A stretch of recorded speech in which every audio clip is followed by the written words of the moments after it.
Do you have any idea whose house this was? No. You ever hear of Michael fucking Myers?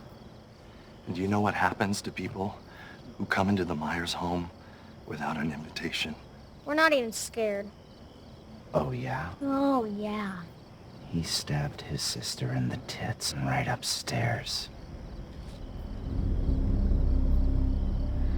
And sometimes, when the wind blows just right, we can still hear her ghost calling out his name. Oh, she calls. Mm-hmm. Michael. Get out of my yard, you pervert!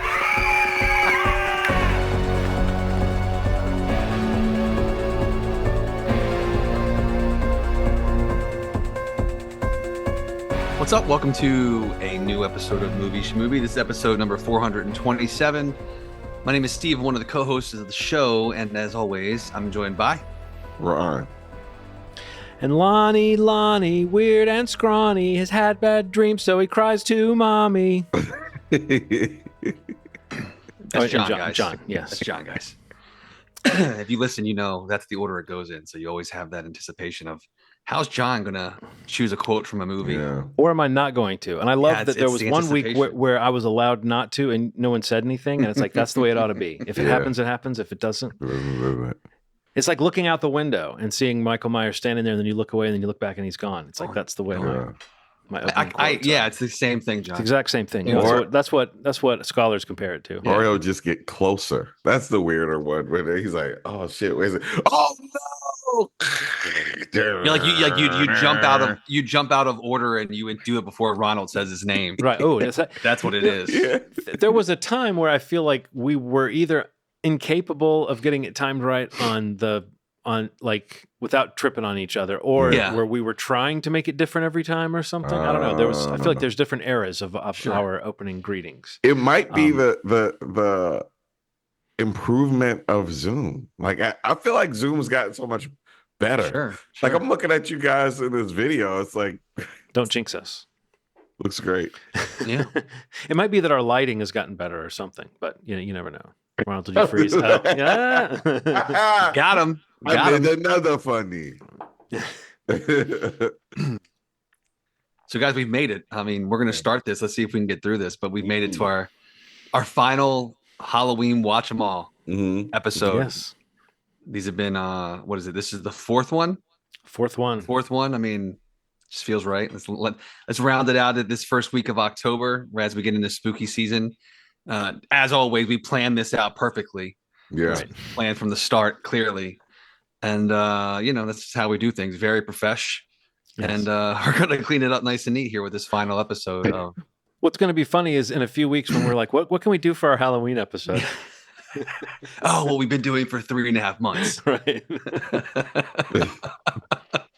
So, yeah, we're gonna go through the last 3 films that we have to talk about, which is the most recent trilogy, the Blumhouse reboot, whatever.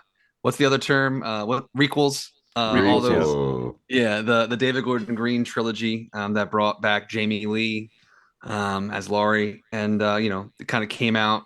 What was the year of the first one? You guys have it written down? 2018. 18, yeah. Just before, and kind of blew up at the box office. This one came out, and Blumhouse has had a great run even prior to this movie coming out, but this is kind of one of those legacy IPs that they get a hold of, and they've in more recent history had less success with, but this is kind of what started them on that path. And they were like, we can do that. Like, we can do that to The Exorcist as well.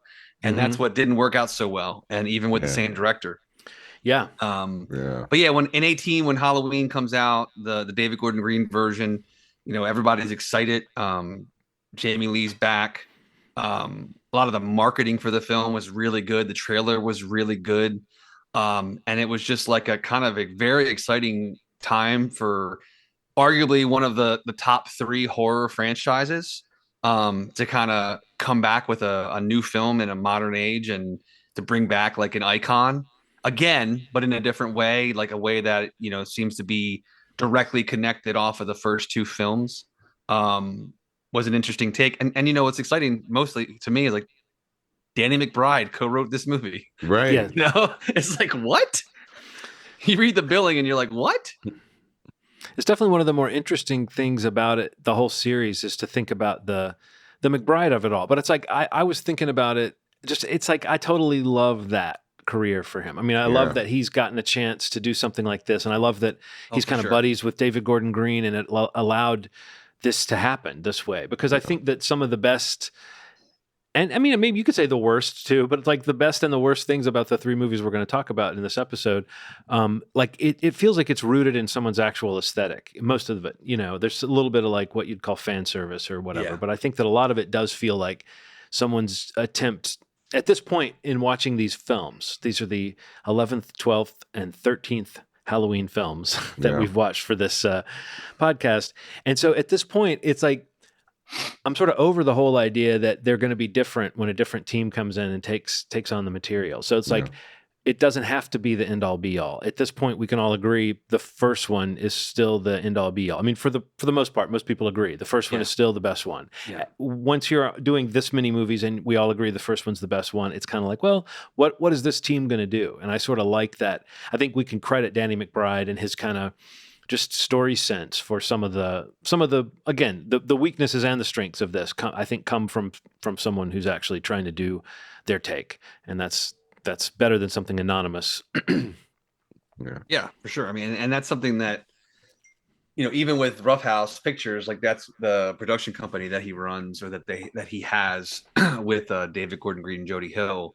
Like if you look down the kind of things that they've made, it's kind of all over the place. You know, it's like they've made a lot of comedies, but they've also made some very, you know, serious dramas and coming of age films and horror films. And they've obviously kind of like the idea of getting their hands into different kinds of movies, which is exciting because most people associate Danny McBride with just being a super funny person, and he is. And he's had some of the better comedy series of recent history, you know, that we've loved. As a podcast, we talked about him quite a bit. Comedies with like dramatic stakes, you know, for sure, and like epic storytelling techniques, even for the silliest stuff. So yeah, he's a good storyteller. So it's really exciting to see, you know, things like that happen when you get that variety of creativity and filmmakers and artists, and you just throw that all on top of, like, again, one of the top 3, 4, I don't know, what depends where it falls for you, horror franchises ever. And you're like, what does that look like? And, you know, to start things in 2018, it looks like, you know, David Gordon Green's Halloween. There's nothing to learn. There are no new insights or discoveries. So is he real? Who? The boogeyman. I read you quoted. You don't believe in the boogeyman? I believe in Michael Myers, a deranged serial killer, but the boogeyman, no. Well, you should. Where do you guys, you know, going back and checking this out, like, where do you guys, I guess maybe, do you remember what you felt about it when it came out versus your rewatch of it, you know, for this episode, or where do you fall on this one? Well, I was a big fan of it when it came out. This time it takes an atomic shit on the Rob Zombie ones. Like, I do not like, I realized after we finished it, I don't fuck with the Rob Zombie ones. Like, and it makes me appreciate the artistry of the David Gordon Green one. There's something about it that feels like it's measured. There's even like John was saying, even if you don't like the choices were made. And it wasn't like we're just gonna put a Rob Zombie sort of aesthetic into something.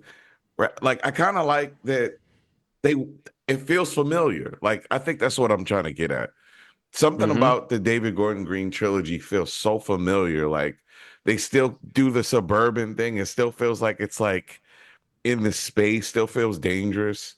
The cues feel very familiar. The deaths are just like brutal, but like real, like a strong person could do this. You know what I mean? Like, Mhm. you know, it's like, Well, yeah, he's a guy in this one. I mean, they yeah, emphasize at least in the first one, the emphasis is on like he's aged too. yeah, You know, yeah, it's old man Michael. So in that sense, yeah, he's a more relatable version of him. And I like there's so much about this movie that works. And when you said what you said, Ronald, about it taking an atomic shit on the zombie movies, even not just comparing it to the zombie movies, I would say just after watching the entire progression of this series, to sit down and watch three essentially competently made movies, like there's definitely issues with as the movies go on, oh particularly I yeah, yeah, think in the second one where the filmmaking Yeah. for me kind of falls apart in some places, but just in general to see decent acting and like well-intentioned writing yeah, and interesting directing, and it's not like interesting directing the way that Rob Zombie did it, which is an aesthetic, but it's like yeah. that white trash aesthetic that was like he's like pushing something excessive.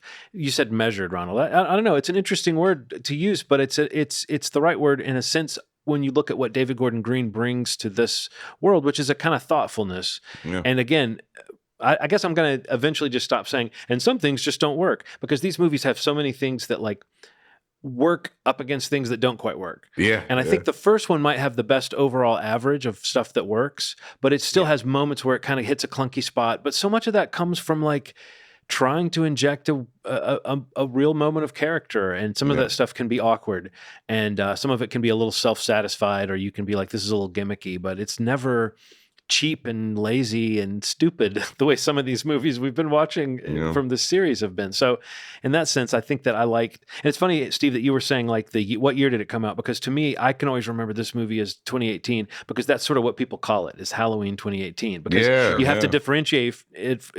differentiate it from Rob Zombie's Halloween and the Yeah, OG 78. Halloween. But it Yeah. is an interesting new thing because this isn't the first time it's been done in this series, but let's link back to a certain point in the continuity. And I this like one that. very much positions itself in the continuity as the first movie's the only thing that happened. All the other ones are gone from the continuity.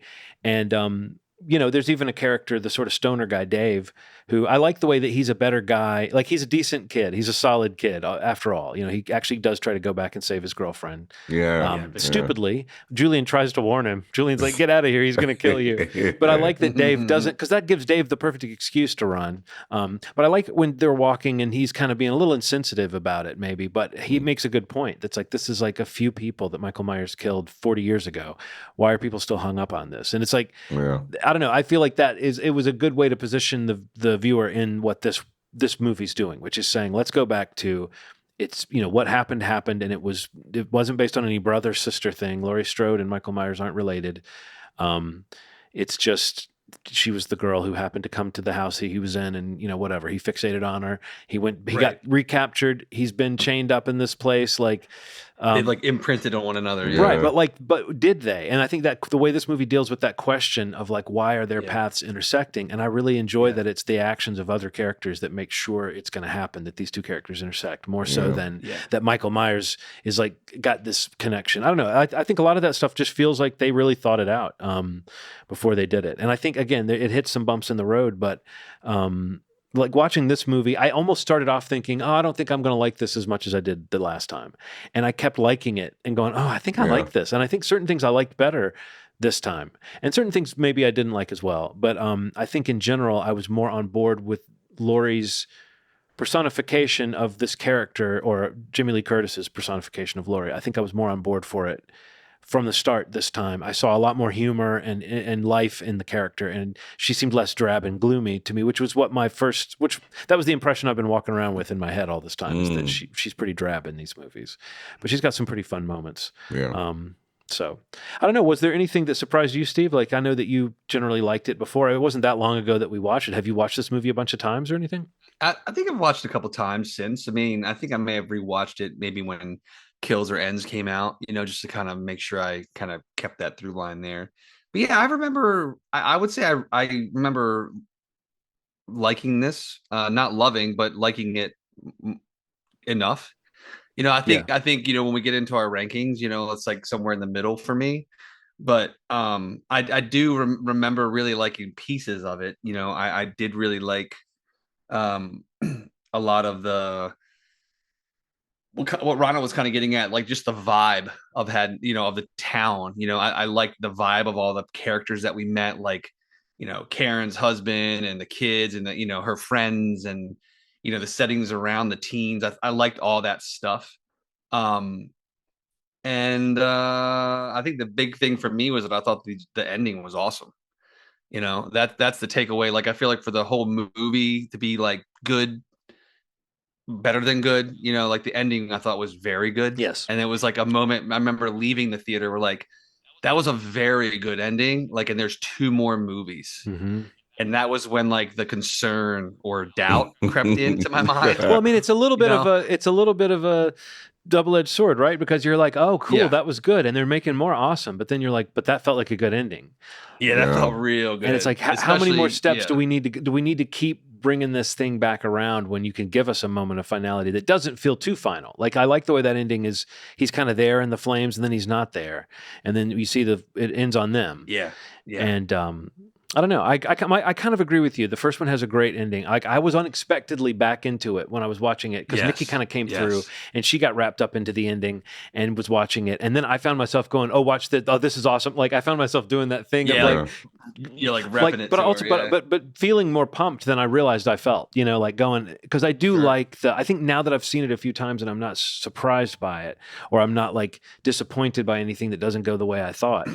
I think I'm more interested in the things they do nail, and I think I love the way they nail the sort of reversal, like the thing that's behind me, my image here. This moment with Laurie is like, that's the spirit of this movie, And like, there's a part where Laurie falls off the balcony and Michael looks over and she's there, and then he looks away and looks back and she's gone.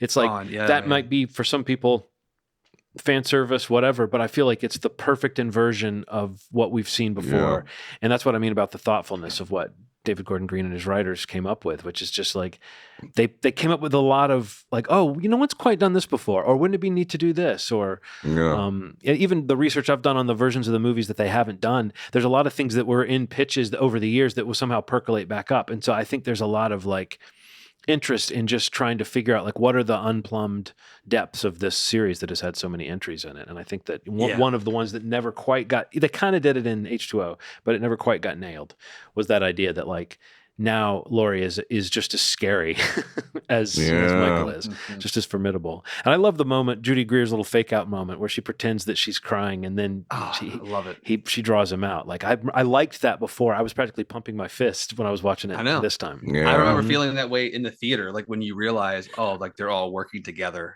and this is like this is a setup, and like I don't know, that does have a fuck yeah moment in the movie, like when you're watching it happen, and like they drop it. He's never dealt with a home court advantage. Like that was awesome. It was really good, right? And all he needs, right? No, you go right. Someone who all he needs is a knife. That's his home court advantage. But they're like, I can account for that. Bullets can kill. Bullets beat knife every time. It doesn't matter how many times, and they can outsmart. Oh, I love the booby traps. It was half Home Alone, half. Well, it was like Panic Room meets Home Alone meets some survivalist shit. Well, I was just going to say the original ending was he's like out on the lawn. Judy Greer, Karen comes out and shoots him with a crossbow, and it like gets him, and then he leaves, like walks off into the woods and like disappears into the woods while like, so it's like there was less for Allison to do, and there was less of a resolution to it, and the test audiences were like, and then they I think it was totally, like they rewrote and reshot the last chunk of the movie to spread out do what we just said, to kind of give everybody like this part in the climax and to make it more final. And it's so interesting that what they came up with was so much better. Like the house burning down around him was an incredible. Again, it's like whatever you think of the logic of it, I think just the finality of it and the feeling of like there's something about, I don't know, there's a potency to just the idea that Laurie would have that contingency plan in place, Oh, and I remember the first time thinking they didn't take as much advantage of the kind of trap house as they could have. Yeah. But this time I was like, no, I think they did enough. There were some creepy scenes of her walking through the house, like with the mannequins and all that stuff. I mean, some of that stuff was a little silly. Why would you have creepy mannequins in your house if you were afraid of, spotting somebody? Right. But I think that like they did enough with the idea that the house was kind of one big trap. Yeah. What were you about to say, Ronald? Shit. I don't remember. You're gonna say, "Look at my nice new denim shirt." Yeah, Denim. Have you heard the song Venom by Eminem? Listen to it. Venom. Did you never mind. Haley has a kid now, man. Like, what world are we in? Yeah. Well, isn't I saw that video, the temporary video. Kurt Cobain and Courtney Love's daughter, Frances Bean, isn't she married to Tony Hawk's son? Right. That's like one of those like on Game of Thrones, that would be like two families that came together, that make a really big difference. Someone mentioned this specifically for Gen Xers. It's like, that's how our king or queen will be born. Will be, it's like, so I don't know. Like, it sounds like we all enjoyed aspects of this movie, for sure. But we've also sort of alluded to weaknesses that kind of plague it. When you talk about it just being good, Steve, what are some elements that don't quite work for you? I don't know. I just feel like there's not as much of like an energy to it, like as much as I praise like the vibe of it, to feel like Haddonfield and it feels like autumn or fall, or it's got that vibe that I really love in all these movies. We talk about it, and specifically, like I remember bringing it up in like 4 and 5. Did a really great job with that. I don't know. Beyond that, I felt like it lacked like an energy to, like, it's got that awesome like opening sequence, like at the insane asylum, and like there's all these really great set pieces that are good on their own, but like this like a connective tissue to me that just didn't like propel the movie as much. Like as excited as I was to see it, I just remember in the theater just feeling like, okay, that was better than probably most of the Halloween films of the 13 of them, or it's in that top middle half, but like for it being like a big Blumhouse thing and Jamie Lee's back, like I don't know, some part of me just expected like a stronger energy to it. That I think you're right. I felt was missing. Oh, man, I agree. I think you nailed it. It felt to me almost like a television show. And about halfway into this movie, I thought, I'm going to, instead of watching a trilogy of movies, I'm going to pretend I'm watching a 6-episode miniseries. And it was a lot better. I mean, it just felt like, because that pace, that tone, that kind of hangout tone, it's almost episodic. Even within the movies, they have these kind of episodic things going on. But I do think within that, there's these moments of sophistication that may have been something they found in the edit, or may have been something that was in the script. I don't know. But like, I do think there's moments of really good filmmaking and really interesting, cool visual choices, and just things that, again, feel bold and interesting compared to some of the stuff that we've seen before, where it feels like that stuff was rather indifferent. But no, I think you're right. I think that like it might be mostly an energy thing, even if it also may be a little bit of a plot logic thing.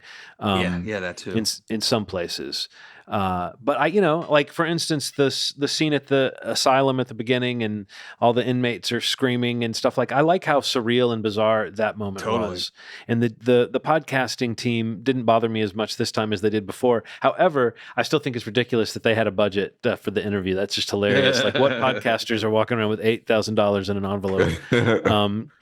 But no, I thought those and that scene at the gas station with them, I liked the way that went. That's the good. Way that, so all of that was pretty solid. I remember thinking that before, that this movie had like a strong start, and then there's a point where you just hit a scene where it's not as good, and then it gets back to it's pretty good, and then a scene where it's not as good, and I don't know, like all that stuff is there's not like a single plot thread that is like perfect from beginning to end, and that's where I do think some of the kind of melodrama of Jamie Lee Curtis's performance and character is like, I do wish we could have had a more fun version of Laurie. I think that might have been the energy solution that you're talking about, Steve, would be if it weren't such a depressing movie in a lot of ways. Yeah. I know what you're talking about. There's like a thing. It doesn't feel quite as unhinged. Like, I think when I think about like sort of the past films that we saw, so especially the first couple, I do like that, like there's a lack of self-awareness. Like, this is a new thing that's happening, so you're not trying to mimic an old thing, right? Sure, like right. you're just like in the moment. I also love unpolished actors where they just have a person like, the energy that I wanted for the whole Halloween movie. Remember when they went to the bar and there was that old black man? He's like, "Yeah, you going Hatfield, you." It, it was like, it was like that. Was he in the first? Was he in the first one? Or maybe the second one. But I know the bartender you're talking about. It's that thing that Danny McBride does in all of his other stuff, where it's like polished actors, unpolished actors, kind of swarming around each other, and unhinged reactions to being killed. Like I liked when somebody got stabbed and it like swirl around a little too much or fall weird and jerk around. Like that stuff was missing, man. And some of it is like, maybe you're too cool for this shit. And there's like a yes and thing to it that people don't have anymore. Like it's like 90% of the actors that are active right now don't have that in them. Mm-hmm. It's a thing that even The Rock has. Like I know it sounds stupid, but like you're okay with being an ass. Like it's like I can fall down, I can hurt myself, I can be an asshole. Right. I can look stupid. I could look stupid in a situation. I love that stuff. And death, somebody figured out in the 70s that death is not a pretty looking thing.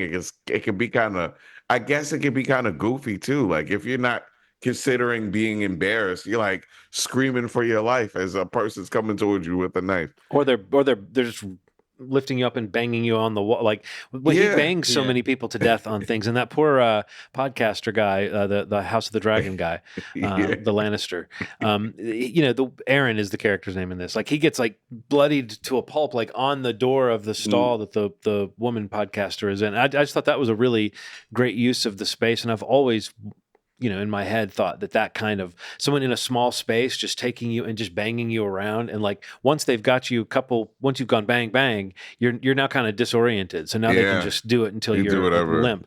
So but I mean the brutality of that. I've heard some people criticize that they don't think the Michael in this series is the same Michael you get in the earlier one, where he's a little more elegant or whatever with it, but I feel like I sort of buy the idea that he's angry and he's like there's something amped up about him in these movies, but particularly in the second one, it feels like he's pissed off. And for me, that's something that kind of works about that movie. But in the first movie, it's more about him just seeing him as kind of an old man, even though you don't really see his face, and realizing that he's just as old as he's actually a little older than Laurie. So no, there's an interesting thing going on there with like him being old and her being old, and I think that kind of helps that first movie feel like there's something scary about him, even though we do see that he's more just a guy than ever as far as the way he moves and the way he looks. What do you think of the sort of aged mask? I think as a conceit, it's a neat idea that the mask looks kind of aged in that like almost like it's wrinkled, but I feel like they may have overdone it a little bit. Like I think it might have looked cooler to me if it was like actually like an old cracked rubber mask rather than like, it looks like the mask itself has like, like literally aged, like wrinkled like a person. There's a point where, is it in the first one where they're like kicking him around, or is it the second one? That's the second one. Okay. Damn it. There's a point where he puts on the mask and it's like, it's that movie magic thing where he puts it on his face and then it's like, and then it like fits on his face the right way. You know what I'm talking about, Steve? Like he's down on the ground. He puts it on his face and it's like loosey goosey as shit. And then when he gets up, it's like right. It's like, perfect. Fit it to his eyes, like perfectly there, so it looks like nothing's behind. I love the nothing behind the mask look. No, they do a good job of that in all three of these. The fact that he's basically a no-eyed. He's got like shadow eyes. Yeah, shadow eyes. I'm a big fan of that. And then he just says, fuck all essential workers. And he's killing nurses. He's killing firefighters, man, doctors. He's killing them all. He's like, screw these guys. We don't need these essential workers. Killed so many firemen. Like it was like, and then the view within the mask when he's like, within the helmet. Oh, yeah. That was so good. Yeah, you mentioned the sort of relatable dad or realistic dad character. Toby Huss is Ray, the Judy Greer's husband, and he's so useless in the most friendly and like affable way, but he's just completely passive. And I feel like all the men in this, all the men and boys are either useless or passive, or evil. And I think that sort of like even Ray, who's a decent guy, and he's like trying to help. He goes out there, he's holding the gun, but he's not really like wielding it the way he ought to. He's just kind of being too friendly. And earlier he's like in there yo-yoing like while it's just like I love the way that character is almost too silly to be, but he seems so much like a real person might be in that situation, just totally ill-equipped. But I also thought that I don't know, just generally the family dynamics. I think that there was something kind of good about that. I think that like I said, it gets a little melodramatic, but I liked the way that Laurie shows up to the dinner and, kind of to be there for her granddaughter, and that the granddaughter's kind of using that as a wedge with her parents. I just thought that stuff was well done. Yeah. And there's a moment there where Laurie is talking about like relating to her granddaughter, and she's like, "Oh, I was in the honor society too." And she kind of gets choked up right when she says it, because it's like, you almost hear her hearing herself sounding like a normal person. And then like realizing that she didn't get a chance to be a normal kid, and like getting, I don't know, that moment really hit me. And I feel like there's little moments like that where Jamie Lee Curtis really is doing something with this character. So I think there's, I don't know, it was too pleasurable to watch for the good reasons that I definitely, I was like, oh yeah, there's that part that didn't really work for me. Or here's that the awkward conversation about sandwiches between the two cops. That's just like, this feels a little too much like, oh, this is like a Danny McBride dialogue scene. And although that's one of those amateur actor things, Ronald, I think that one of the cops is like the makeup artist from the movie or something. Yeah. We need more of that.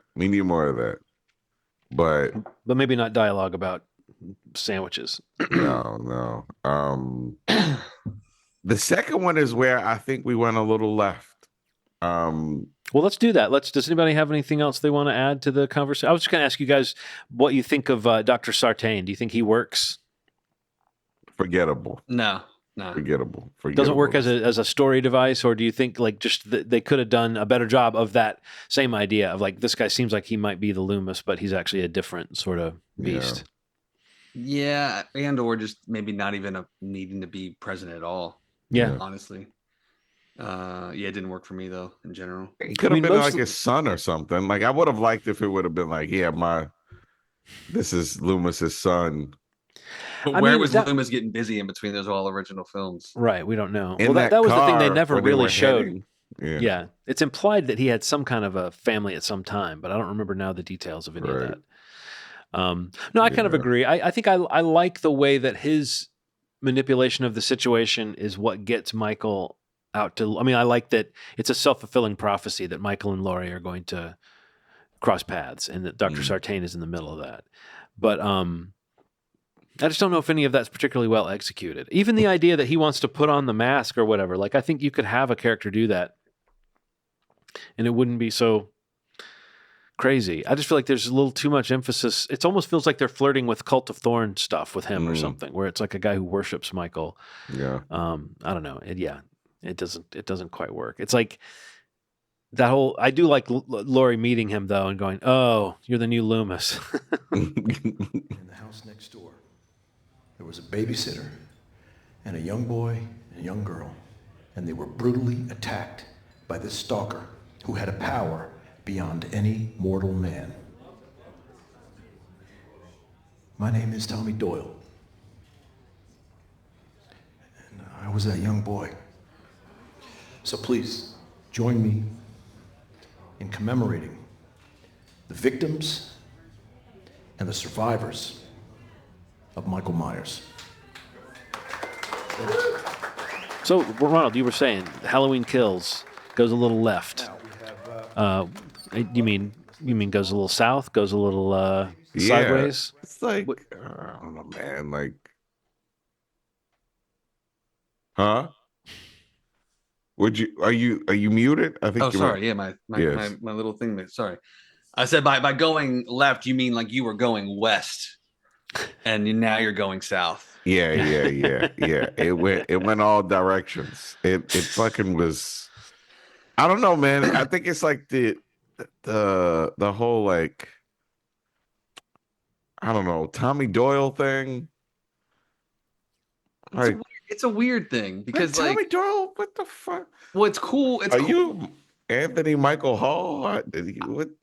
I like that. I like the fact that they're bringing back another legacy character from the first one that has like importance and for fan sure. service, I guess. But like the whole, what's the word? Like the whole idea that the movie is focused on the town, basically the town's reaction to Michael, and they separate Laurie and Michael for the entire film. That piece is like what just completely doesn't work for me. Yeah. I think the idea that like they don't even aren't on the screen together, and you don't really have a lot of Jamie Lee at all.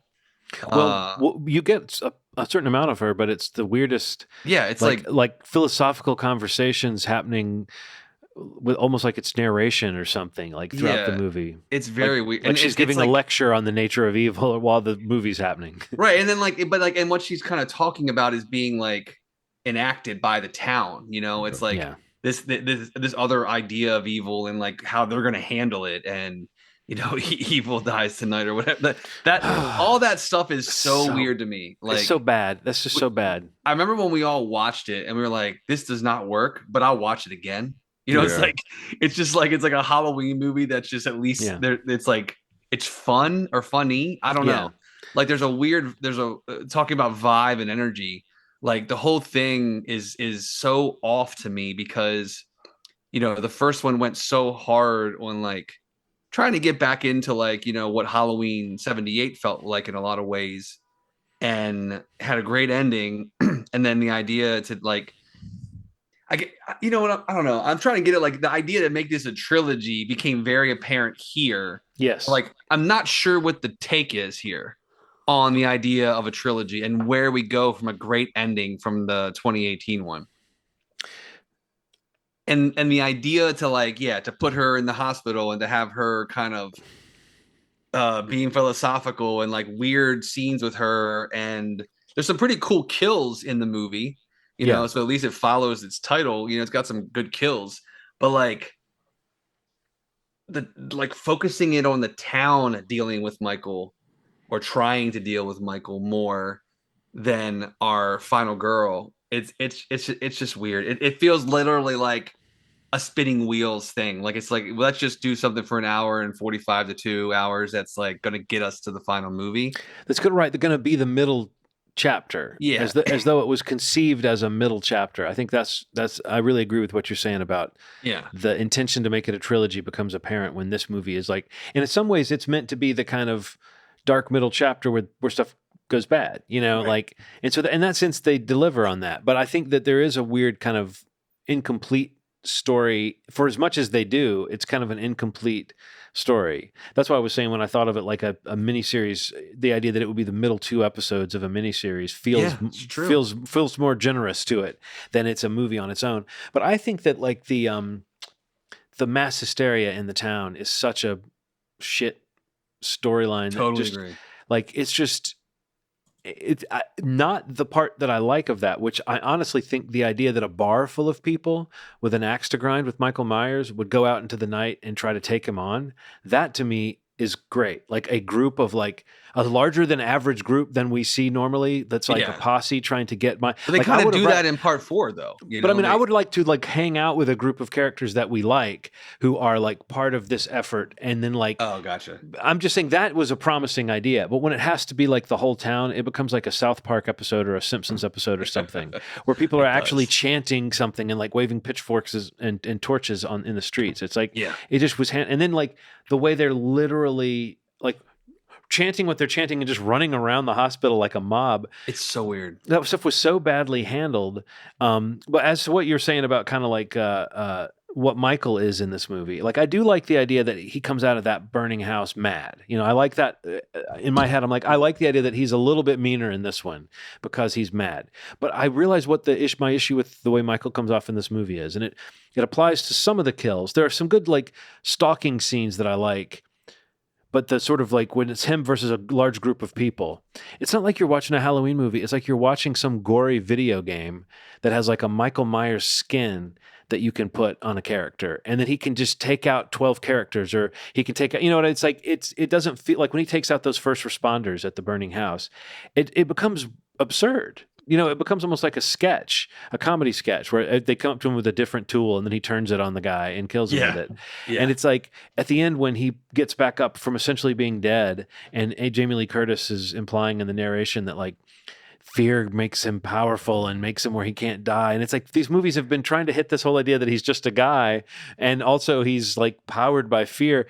The way that he takes on the whole mob at that point just drives me nuts. Like that was nuts. It's so bad. That's just so stupid that he could take. Like if they had ended it with them all kicking him to a pulp, and then something distracts them, and then they look back and he's gone, that would have been a little cheap, but it would have been a much more effective use of that sort of mob plot line. But that whole thing with he's making us into monsters. I cannot believe they actually had a character say that, like, it turns out we're the real monsters, and that whole thing with the other escaped convict, that is just, how could anyone think that man, that Harry Potter character, is Michael Myers? I mean, his physicality just doesn't seem right. It just that whole thing is so like it's so off. But like, did they think they were making a point? Like that's the part that's strange to picture, that Danny McBride had anything to do with writing it, because it feels so corny. But I guess his instincts aren't always dead on. I don't know. It feels like a real thing. Like, I feel like a mob would do something like that, especially now, man.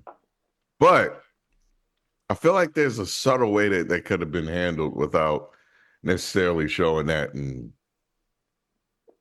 I don't know, it felt like very like timely in the worst way possible. Like, I feel like there's a way that you could do this without being so like nail on the head,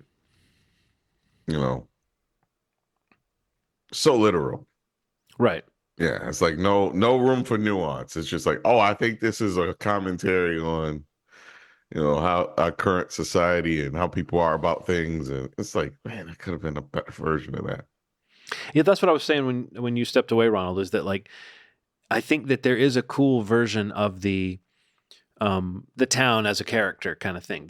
Like, that was to me a promising idea. And if you were going to say we're going to put Jamie Lee Curtis in a hospital bed for most of this movie, that would have been the answer. It would have been to fill the rest of the movie with a really cool ensemble. I just think that they don't do that. Like and I have to say, some of the kills are so like that car full of characters that gets taken out at the park.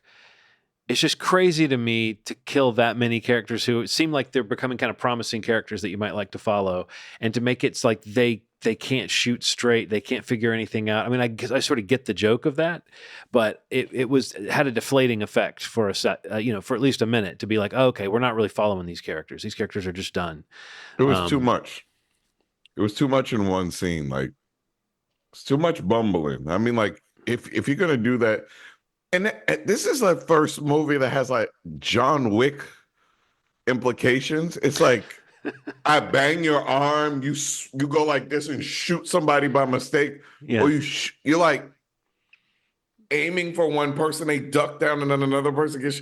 I've never seen so much like John Wicking in the middle of a horror film, and it just felt like you gotta have one or the other. You gotta have these people be like fairly efficient, but like don't miss you every once in a while, or like they can't be bumbling. Everybody can't make that many mistakes when they're faced with you. I mean, like, I get that you grab them and kill them, but everybody's like, oh, my knife. I don't know how to hold a knife. And they try to stab you, and they stab their back, and they're like, oh. It's like goofy how they hurt themselves. It's just.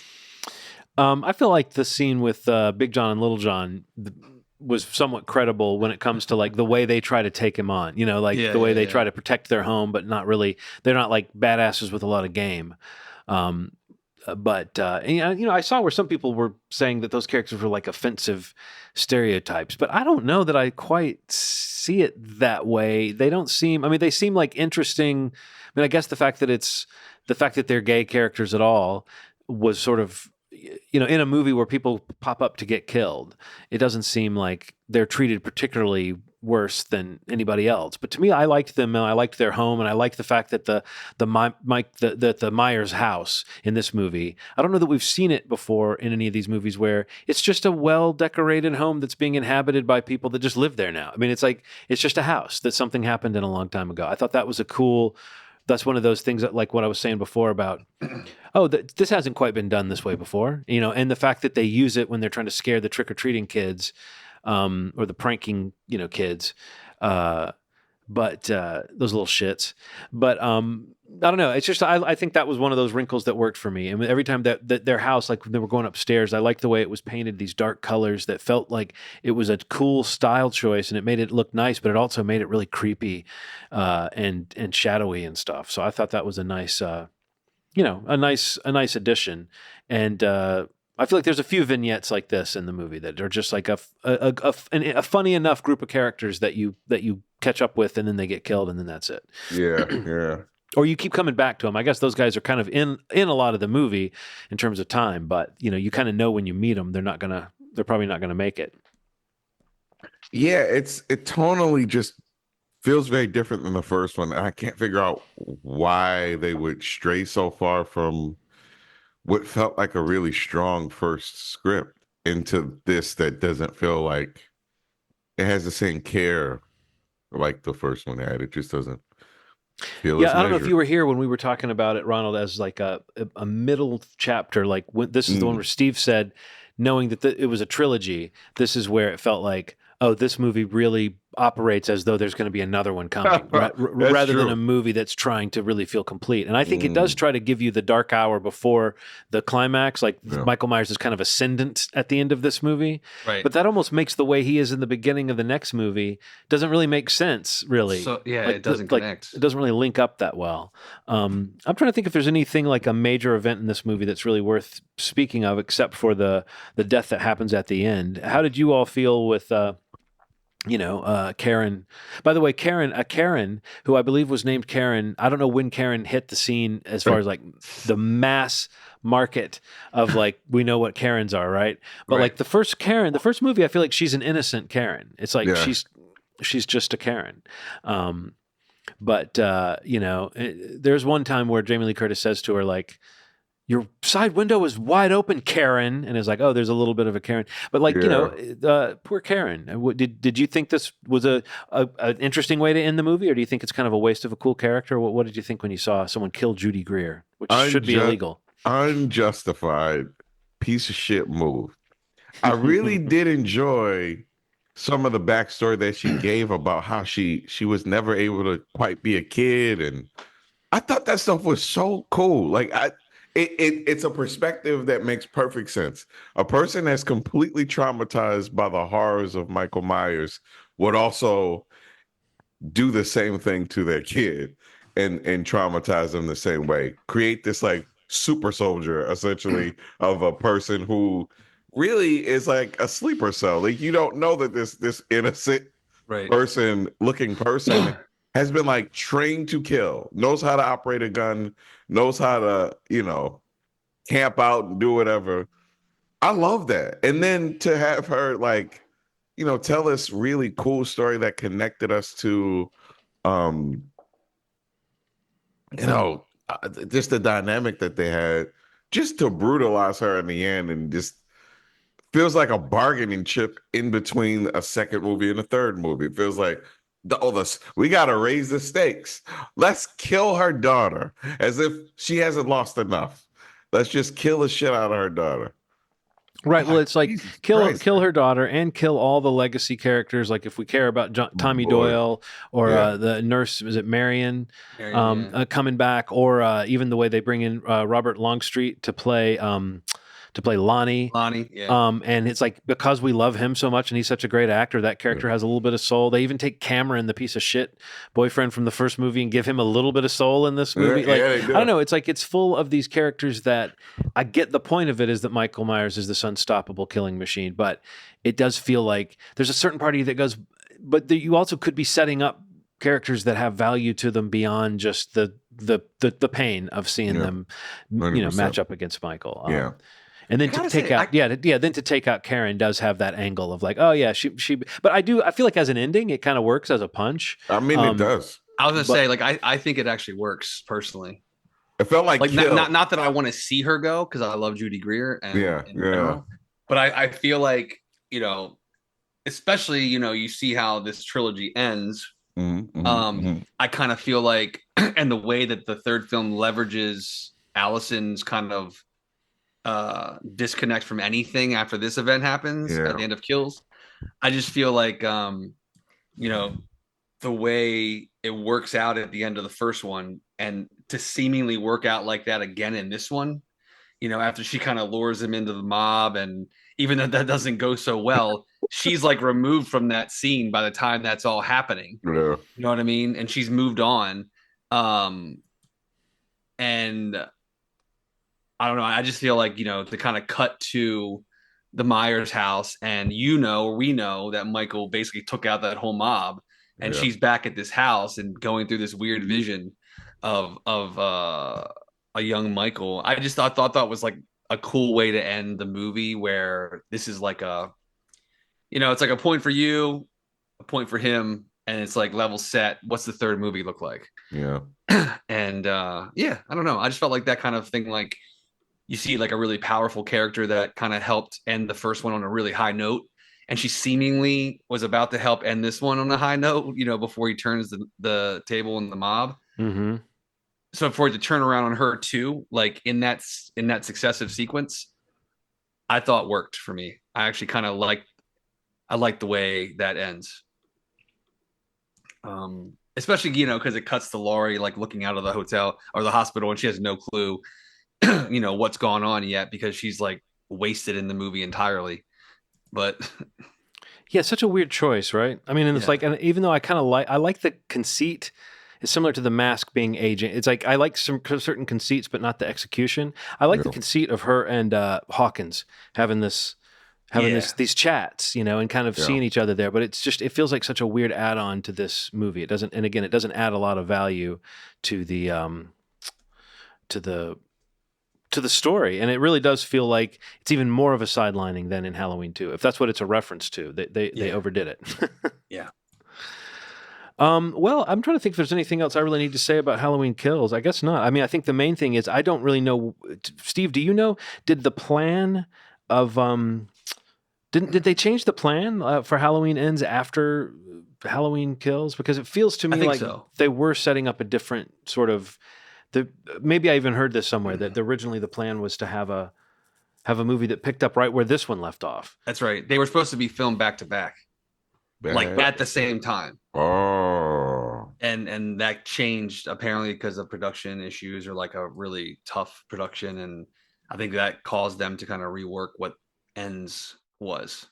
Like, I do wonder, because I think that like if it had all been happening in one night, if that had been the conceit of the trilogy, would be that it was all in one night. I think that is a totally different thing than what we get, which is like this 4 years later sort of thing, which I sort of buy some of what Laurie's doing, although I think it's weird that when he was locked away all those years, she was stressed and living in a house that she turned into a cage for him, basically. But then now that he's out there and he's killed her daughter, she's like, you know, making cookies or whatever. It's just a strange way that they take that. But I do buy the idea that she would just say, fuck it, I just have to live my life. Yeah. It's just interesting that all happened off screen. Yeah. What do you think about the sort of kinder, gentler Laurie in at least the beginning of Halloween Ends, Ronald? I'm okay with it, I guess. I mean, I guess you couldn't go too crazy. Because the whole idea was like, if you let the idea of Michael Myers consume you, you're going to eventually go bonkers. So, yeah. I get it. People create their own stories and make their own choices. They believe what they want to believe. I'm hopeful with perspective that my experience will help others heal. You have to ask yourself, am I in control, or do the elements control me? Life or death? Suicide? Or cherry blossoms? The big thing in part 3 or in Halloween Ends is the is the presence of Corey, which seems to me like it's in its own way, it's a nod to the original trilogy, where the third one takes a totally different route. Yeah. And there's some ways in which I almost feel like the movie they might have made that would have been all Corey is an interesting one to picture, but I guess they just know that would have pissed people off way too much if they didn't get Michael Myers. But I think that, like, even though I think there's some cool stuff between Corey and Michael Myers in this, especially when they're like teaming up to do a kill, but there's also some really weird stuff that I found interesting, but I know that is sort of like breaks the tone of the movies for some people, such as like having Corey like fight Michael Myers in the tunnel to get his mask from him or whatever. Like there's some kind of wacky moments that come from that. What do you think, Ronald, about the addition of a second killer, essentially? It's strange, to be completely honest with you. I'm okay with the idea that, you know, it's a killer. You know, there's some parallels in their experiences in some way, but something about it just didn't feel right. Like, but I didn't hate it. I didn't hate it. In fact, I actually liked this one significantly more than the second, which didn't feel like that before. I think before I liked the second a lot more than the third, but going back, I just felt a lot more strongly about this idea of this, like, you know, kid that didn't hurt someone on purpose and is a pariah because of it. And then you have somebody who clearly kills people on purpose and has a legacy of fear and craziness, and they wind up ending up the same exact place essentially, right? By mistake. You know, it's strange that way. And that to me feels like a smarter way of saying it. No, there was never a point at one in the movie where the kid was like, you know, me and Michael Myers are very similar. You know, it's like there was no like killing joke sort of deal. Right, where, like, right. There was like you and I are the same person, but on the different sides of the spectrum. You know, it's just like, you know, I thought it was handled a lot better in terms of the messaging behind why somebody like him would be attracted to following in Michael Myers' footsteps. Right. I mean, I think that it's an easy thing to say, oh, what if we have a guy who essentially is like an acolyte of Michael Myers? But I think the way that the shape it takes in the movie is kind of interesting. Like, meaning that, like, it's not the sort of thing you would quite expect. He doesn't start off as like a kid who's into Michael Myers. He starts off as a kid who is, you know, having his own weird thing going on that puts him in a similar place to Michael Myers. And even Laurie has this thing of sort of relating to him at first in a strange way. You know what I mean? Yeah, for sure. Like she sort of thinks maybe he's damaged, like the psycho and the freak show thing when the bullies say that. And she's like, which one of us is the psycho and which one is the freak show? Like, there is something, I like the way she goes from like relating to him to seeing that it's almost comical that Allison is so instantly attracted to Corey, but I get that they're doing sort of a bad boy thing. It's almost like a movie like Wild at Heart or something, where two people sort of instantly have this fiery attraction to each other. She didn't have any of that with anybody else in the entire franchise. No, but this guy's like, oh, YB from Coraline. I really like the way you look. Yeah, you sent that picture. He does look like that guy. I was like, it's like sideways, like YB. Similar sad eyes. Yeah. So, but I mean, like, I think that, I guess I kind of agree with you more or less, Ronald, that like Corey is a cool, like there's something cool about adding something to the series, even if I don't know that they quite knew what they were doing with it. And I know that for some people that was a real break. You know, I saw a lot of people, at least, that were very down on the presence of that character. But I don't know, for me, it was one of the more interesting things about the movie. And I particularly thought that opening scene and just what happens and the confusion that comes from it, I thought that was a really good, creepy, turn of events that honestly I was not expecting that. Like I remember watching it the first time. I had no. You were sitting there wondering when Michael Myers was going to pop up and kill one of these characters. So I thought that was when he accidentally kills the little boy, and the way that it happens in the background, and the mom hears him scream and then turns her head and says something, and then he falls behind her, and the way they show it, I mean, it's pretty gruesome. It's pretty bad. So yeah, I thought that storyline was interesting, even down to the way the town kind of relates to him. And I guess I still don't quite get it. It's definitely not justified in the movie why Allison would just, I mean, outside of like he's a cute boy or something, but he's not. I mean, you know, nothing. No offense to the guy, but he's not that kind of like bad boy that you would think she would just fall for him instantly. But you know, maybe she's already had this association with him as the guy who got a raw deal, and maybe she relates to that because there's a lot of that. Like I relate to this guy. I think that's it. Yeah. And then like Laurie relates to him, and she kind of relates to Michael. So there's this weird like continual thing of like which character is sort of relating the most like Michael Myers at this moment. And I think Laurie sort of, it's like if Laurie and Corey are competing to see who's the most like Michael Myers at the end of the movie, she wins. For sure. Yeah. But what did you think of the way he gets taken out? Did that feel satisfying, or did it feel, I guess it's kind of setting up this moment where Allison thinks Laurie killed him, and then she kind of runs out and then just comes back. I guess that's a little bit dramatically silly, you know? Yeah. That almost feels like a reshoot or something. Like something doesn't. Yeah, you're absolutely right. Something doesn't like match up there in terms of the performance. What do you think about that martial arts move that Allison did on, like, his arm? Like, it was crazy. Yeah. Like, I don't think that most humans can do something quite. It was very like. Definite and permanent, like a superhero, something a superhero would do. Like Wonder Woman would have done that to somebody that, you know, was like a robot or so. I just was like, what the? Yeah, it was a little unrealistic, but I guess we're in a whole world of unrealistic. I don't know why I acted like that in particular was. Well, I mean, I think that like it might be to do with what Steve and I were talking about, that there's like an energy level to the way she comes back in and then breaks his arm, and it just feels like what she just was like. What? How did she come? Like what? How did she know? And it just, you can't quite figure out. Like we haven't seen that from her before, but also we didn't know she was there, and her timing was crazy good and all that stuff. Yeah.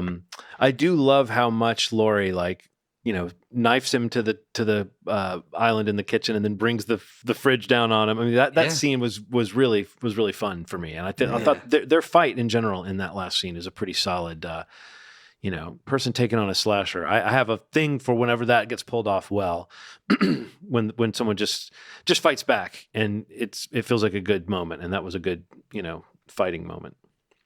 Yeah. I think like the whole point, like, or the whole setup of like her luring Corey back to the house, like, you know, with the faking the suicide, and even just how that plays out, and then her with Michael in the kitchen. Yeah, there's definitely like a nice just imagery and symbolism to like the whole kitchen and the knives, and you know, this is like the weapon of choice, and you know, the cut to the throat and the wrist. Like there's very kind of, I don't know if it's poetic or it's just, but like it just felt like that was pretty good, I thought, or that works for the most part. But yeah, I missed a little what you guys were saying, but I feel like overall, like the Corey of it all, I was not a fan of that personally. Right. Now you were kind of getting at that at the end, John. Like I felt like when I realized kind of, and it's not even so much that idea is what bothers me. I think it's that idea in this third film of this trilogy is why it bothered me. Yeah. Because of how it went from Halloween to Kills to Ends. It's that same feeling of like, it did feel like they didn't have a real idea of like how it was going to step through the trilogy. Yeah. Because there's really no inclination or hint or vibe or anything around this film going in that direction after the second film itself went in a weird direction. Yeah. Like this is even more extreme, you know? And it's like, yeah, you can credit them for going for something instead of being like very generic and formulaic or whatever. But that just made me even more kind of upset, I guess, around the feeling that it did feel like they changed this movie. You know, after the kills didn't, you know, whatever, it didn't film back to back, or it wasn't like taking place the night, right, you know, the same night or anything like that. But yeah, I definitely like the movie overall more than Kills, I think, because of just the Laurie Strode being back in the mix more, and even, you know, even like Andy and stuff like that. But the Corey thing was kind of weird to me. I do like the actor who plays him, and I don't think he really necessarily nothing to his fault, but just the idea that, like, you know, there's a scene where he like successfully fights Michael in a sewer, like to get his mask. That's just a weird moment. Like, it's so weird. It's just so weird to me. But even if I love the sort of weirdness of Michael Myers has retreated to a sewer, and that, because you always wonder where is he staying between movies or whatever, you know, how is he getting by? But I feel like in this case they just don't explain it. It feels as though he goes on sabbatical or something after killing Karen at the end of the last movie, and it just doesn't make sense. You know, I do think a sequel that picks up later that night could have been cooler, and you know, might have been more on par with like some kind of idea, like you're saying, like some kind of story that they were leading to. But I know they were talking about. I feel like they got this in their heads that they were doing, like in the second one, they clearly, you had alluded to this, Ronald. They thought they were doing social commentary, you know, with the man's inhumanity to man, and I think that in this one, they thought they were commenting on like lockdown, or like post like everybody's got trauma. Everyone in the town's got trauma, you know? Yeah. And I think, again, that could have been a really cool element in Halloween Kills, the way that like, the idea that everyone in Haddonfield would hate Michael Myers, I think is a cool idea. Yeah. But I think that then when you do this version where it's like at the end of the movie, they bring the town kind of back out, that stuff just felt sort of symbolic. Like, I kind of like how completely they decimate Michael at the end. I think they lay it on a little thick with saying like, no, it's got to be done this way, and like the cowboy sheriff saying, yeah, we're going to let him do this. But I love the idea that they take him down to the dump and they grind him up. I mean, to me, that feels very much like something Laurie Strode would do. So even though that last scene is sort of grandiose and kind of corny in its own way, I like the way that they go for this. Yes, if we're looking at some sort of symbolic representation of everybody knowing, like, we all hate this guy. So I think that in some ways that's a satisfying ending. And I kind of like the moment with her and Hawkins, and the cutting to the shots that mirror the end of the first movie, where you show empty shots of locations where Michael Myers has been, but now we know he's gone. I don't know. That was nice. That's cool. Yeah, but I think that could have been at the end of a much more coherent movie, kind of to your point, Steve. Yeah. Well, I guess now the little dirty business, unless, Ronald, do you got anything else to say about Halloween Ends? Well, did it end? I think it did. I mean, after a grinder, they made a ground beef out of him. Yeah. They didn't show that. They cut the scene where she eats a sandwich made from ground Michael. Well, a smash burger. A slash burger. Come on, slash burgers. They should be popular this time of year. Well, I guess we can talk about how these movies fit in with the overall series by maybe talking about our rankings of the movies. But I also sent you guys a couple of little questions that we can get into with regards to just the opinions we might have, the history of this franchise, what we've developed. I was thinking about one thing that gets kind of left behind in some of the movies, but gets brought back in these movies, and so that's why I surveyed you guys on. It's the Greatest Pumpkin, Charlie Brown, aka rank the pumpkin-based opening credit sequences of all the Halloween films that use that device, from 1, the best, to 7, the worst. And those would be, just in case people don't remember, the first one, there's just a jack-o'-lantern with the credits. And the second one, there's a pumpkin splitting to reveal a skull. And the third one, there's a pixelated pumpkin with like the logo of the film.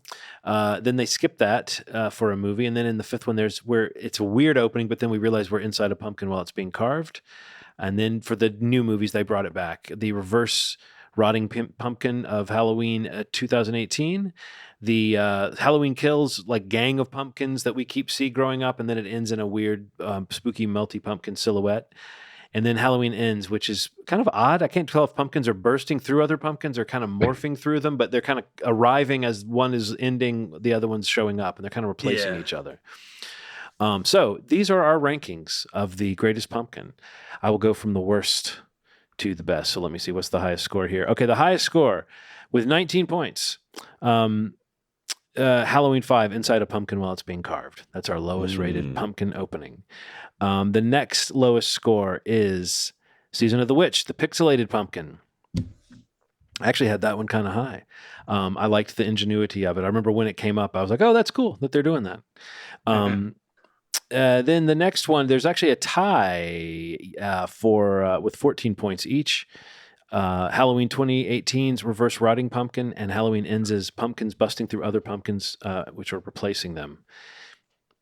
Then we have, with 9 points, the original Halloween, OG Jack-O-Lantern. I think we all liked that one, but it's not the most dynamic once you start thinking about some of these creative options.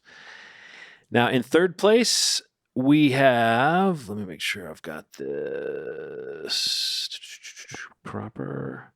The Halloween Kills, slowly growing. Oh, is that the third place? Or that's actually second place. So this is actually second place. The slowly growing gang of pumpkins ending in a spooky, melty pumpkin silhouette. That's our second favorite. And then our favorite, we all three put it at 1 with a perfect score of 3. The pumpkin splitting to reveal a skull from Halloween 2. So good, man. So good. Love it. It's even kind of a messed up looking skull. That's the other thing that I think. Yeah. I never can quite confirm it, but it looks like a weird skull, which is even creepier. So yes. So this is the next survey that I gave you guys is That's My Loomis. This is to rank the versions of Loomis we get in the Halloween series from 1, the best, to 6, the worst. And Steve, I like your answer. Yours were basically in order. Yeah, the way you sent them were my choices in order, honestly. For you, Loomis got worse as he went along, as a concept and as a character. But Ronald and I had it a little different, so I guess we will go back through these in reverse order. So yes, with the worst one, we all agreed. We almost all agreed. Steve thought this was the second worst one, but Ronald and I put this one at worst. Rob Zombie's fuckhead Loomis. Yeah. Total douchebag. The next one is New Loomis, Dr. Sartain. The next one, also tied with 10 points each, is Sweater Daddy Loomis from Halloween 6 and Burned and Bitter Loomis from Halloween 4. And then we have Batshit Manipulator Loomis from Halloween 5 coming in with 9 points at number 2. And another perfect score with 3 points. This seems like a gimme, though. Man on a Mission Loomis from Halloween and Halloween 2. Yeah. I like Frantic Guy. You like Frantic Guy that everyone kind of listens to when he comes to town? Yeah. I do have affection. I like that Batshit Manipulator Loomis was ranked so highly, though, because I do think we all like some aspect of that. Some aspect of him like completely like using Jamie, using a child to set a trap for Michael and almost succeeding. That's a pretty good showing for Loomis. And I think those are the only rankings that we actually successfully finished for this survey. So since we have been talking for a little while here, I guess I'll just move on to the big question, the one that we have to answer. I guess anytime we do a watch 'em all, we should do this. This is rank the Halloween films. Now, I don't have Ronald's ranking, and Steve, mine is kind of in order of best to worst. So why don't we all just sort of go down our individual ranking? Because I think in this case, it's more important that we just know individually what we think. I don't know, does anyone want to start with their individual rankings? Let me make sure I have the I like assigned numbers to them. Yeah. Hold on a second. I wrote them down. Make sure I name the right ones. All right. I got so I'm going from best to worst. Yes. Or worst to best. Actually, make it best to worst. Make it worst to best. Worst to best. Yes. Okay. So worst to best. So my least favorite Halloween film is Halloween Resurrection. Mm-hmm. And then it would go Rob Zombie's Halloween 2. And then it would go Halloween Kills. And then it would go Halloween Ends. And then it would go Season of the Witch. and then it would go Halloween Curse of Michael Myers, and then it would go Rob Zombie's Halloween, and then it would go Halloween 2, Halloween 2018, Halloween 5, The Revenge of Michael Myers, Halloween H2O 20 years later, Halloween 4, The Return of Michael Myers, and my favorite would be Halloween 78. All right. Ronald, do you want me to go next? Yeah, I don't know. All right. My least favorite is Rob Zombie's Halloween 2. Then it goes Rob Zombie's Halloween. That's Rob Zombie is the same. Just another name for Rob Zombie. And then Halloween Resurrection. And then Halloween 6. I don't remember if that's Curse. Is that Curse of Michael Myers? Yes, that's Curse. And then Halloween Kills. And then Halloween 5, The Revenge of Michael Myers. Still don't know what he needed to get revenge for. But somewhere in there, someone slighted him. And then Halloween Ends. And then Halloween H2O. Halloween 2, the OG, not the Rob Zombie version. And then Halloween 2018. Halloween 4. Halloween 3, Season of the Witch. And coming in at number 1, Halloween. Okay. What do you got? All right. What do you got? All right.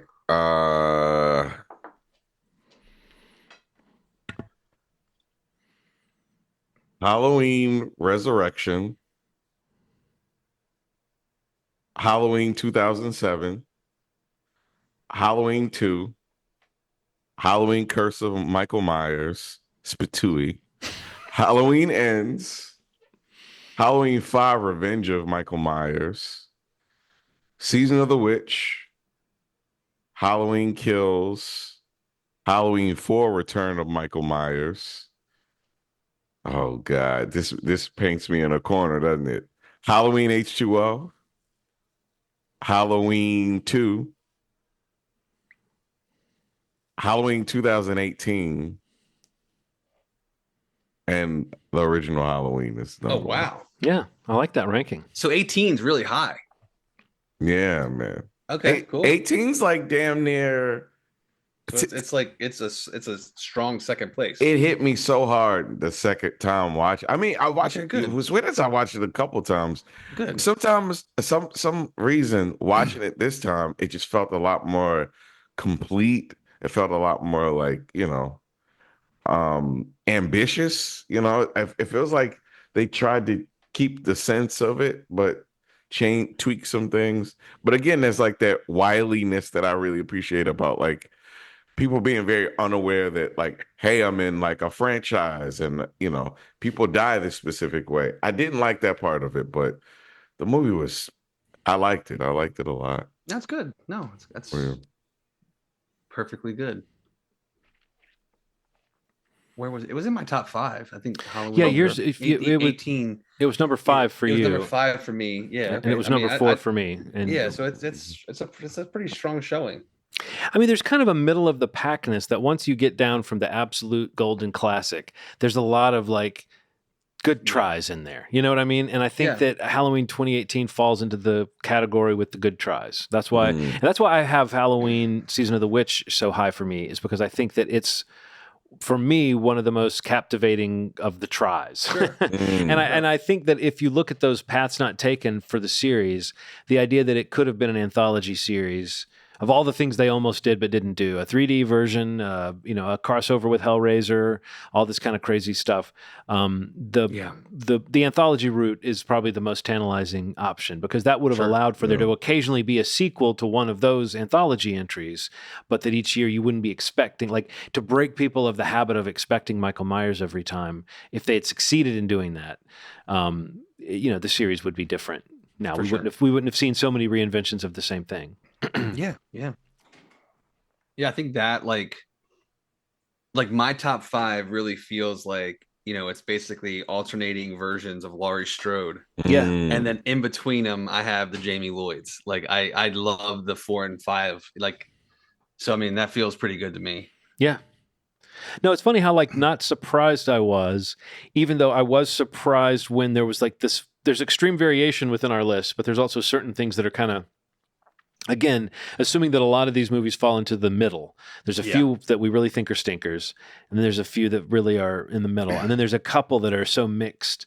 Like I really think the David Gordon Green films, for all three of us, depending on how we felt about them, they're all so mixed that we put them in different places on our lists, but we all, I don't know, find them to be like, even with the Rob Zombie movies, you sort of have this feeling that it's a reinvention of this thing. And so I really don't know what I would expect to see them do next, honestly. Like I feel like, isn't there supposed to be a television show or something? I was gonna say, yeah, it's what's happening everywhere. It's a TV show, like that'll be the interesting idea behind how they're gonna do that or what that looks like. But it could be cool. Yeah, for sure. Very much excited for that. Anything that brings Halloween or Friday the 13th or Nightmare on Elm Street, kind of keep it in the mix. And even recently, Scream's had a resurgence. Like those are my favorite franchises. So anything that kind of keeps them relevant, I will always watch it. So what do you think would be the way to do it at this point? At this point, we've just had the last version of Michael Myers that we saw on screen got ground up to kibble. It's hard to believe they would go back to any of these other movies and look for the continuity within them. You know what I mean? There's almost no chance that they're going to say, we're going to pick up the Rob Zombie version or whatever. So what do you think a total reboot or just a kind of reinvention overall? Because reboot would just that's telling the same story again, which we've now seen a couple times. I don't know, man. I mean, it's a really tough. Maybe they go back to what was it? What was it called? Like the Curse of Thorn, or that's what I mean. Like if there's nobody clamoring for that, right? That whole thing, like so one of those weird things. I don't know. But there's nobody clamoring for any particular thing. So all they really have is the mask. They don't have the Loomis, the actor, anymore. I guess. I mean, again, they could totally recast everybody. That just feels like something they've already done. So what about you, Ronald? Do you have any feeling about what would be the way to do it?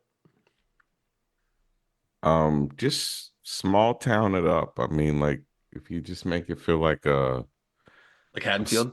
Yeah, like Haddonfield. But some of the movies kind of missed the mark on that. So I agree. I agree. But I'm trying to think of something. The way From feels? Yeah.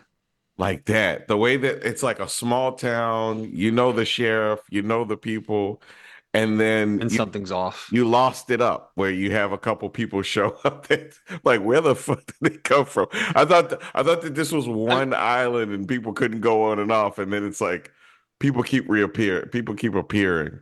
I like that. The reality, I mean, I see no world. I mean, I honestly would be shocked if they do Halloween and say there's not going to be a Michael Myers, or there's not a Haddonfield, or there, even if it's a different approach and there's no Laurie Strode or there's no whatever, like the idea of the shape and the babysitter killer, like that, just that, like the idea born of a slasher. Like I don't know how you get away from that unless you go for a swing, like you're talking, John, like Season of the Witch tried, or like they may have tried to do a little bit with Ends, but there's got to be a slasher element, and or I would expect there to be a slasher element, and just how you make it different. I mean, that's why somebody out there is hopefully making a lot of money, to do that, to come up with an idea for that.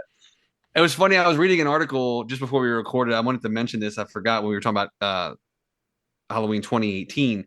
But, a lot of the usual suspects of like the horror scene that we love, like names had gone around like to direct that movie before it got to David Gordon Green, including like Adam Wingard, and, more specifically was Mike Flanagan was like being courted to do that film.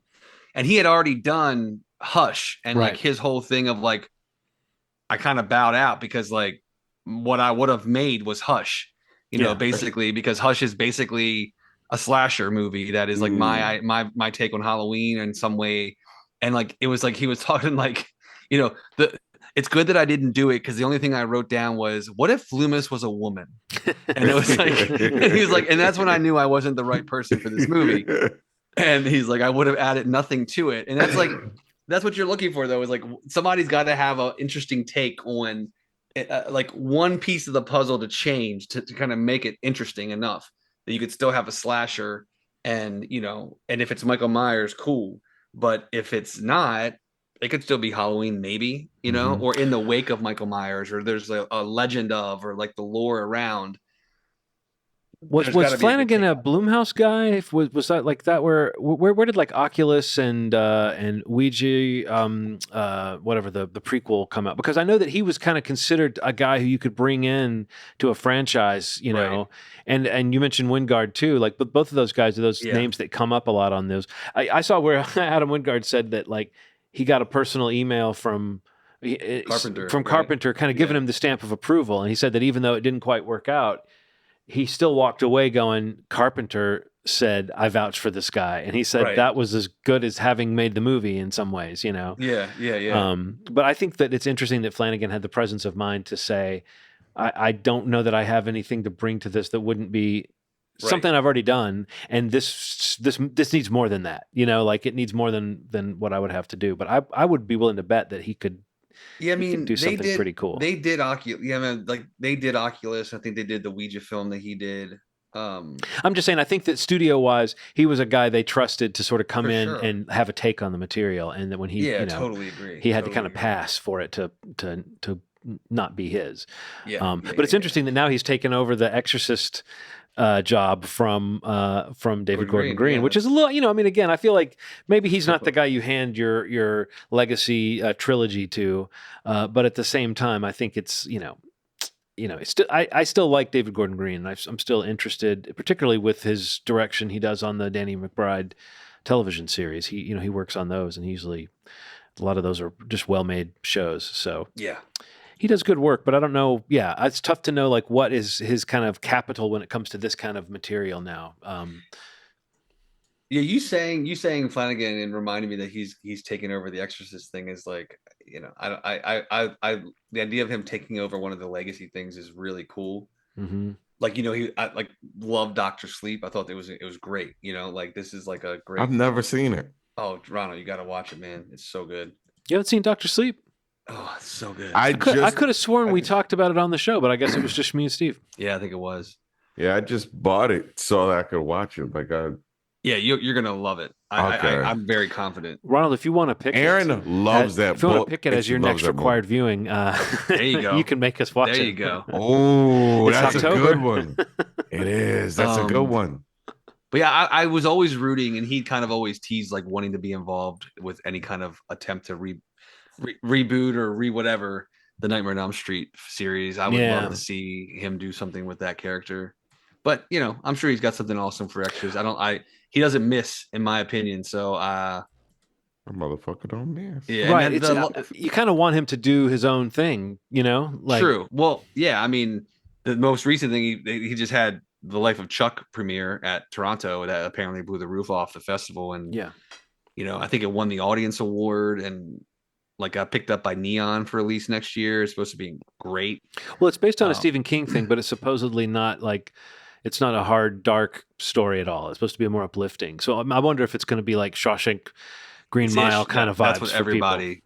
That's what the comparisons were. So I'm love totally him. Ready. The idea that he could have done a Halloween is a cool idea.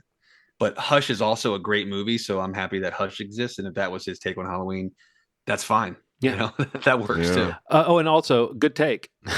Yeah. Well done. It works. Well, I mean, guys, we did it. 3.5, 4 months. I don't know what the math works out to be, but that's it. The Watch 'Em All of Halloween is done.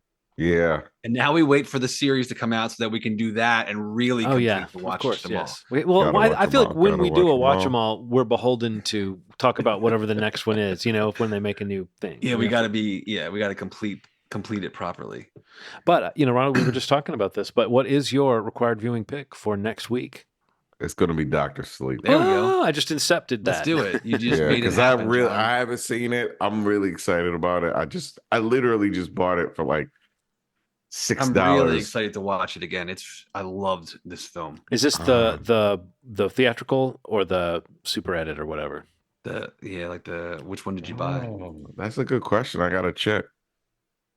I'll check the 4K and I'll send you guys a Screenshot. Speaking of which, man, Nightmare on Elm Street remaster coming out this month. God, I can't wait to see what that looks like. Yeah, like, me too. Something old, something new. I can't wait to see Doctor. Aaron loves Doctor Sleep. I've said it like 3 times, but is she a big Shining fan too? Because I kind of feel like a lot of people, I don't know, like Shining seems like one of those movies you shouldn't make a sequel to, and then Mike Flanagan came along and did about as good of a job as I think somebody could do with making a sequel to The Shining. Yeah, it's really cool. Cool. All right. Well, that'll be back to form next week with a new episode talking current releases and obviously Doctor Sleep. So if you haven't watched that or want to watch it again with us, that's an invitation for next week's episode. Moviesmovie.com is the website. You can go there to subscribe if you're not already subscribed, or listen right on the page if you'd like to just do that on the web browser. You can also go to youtube.com/moviesmovie podcast and subscribe to the podcast in audio or video form there. Take your choice.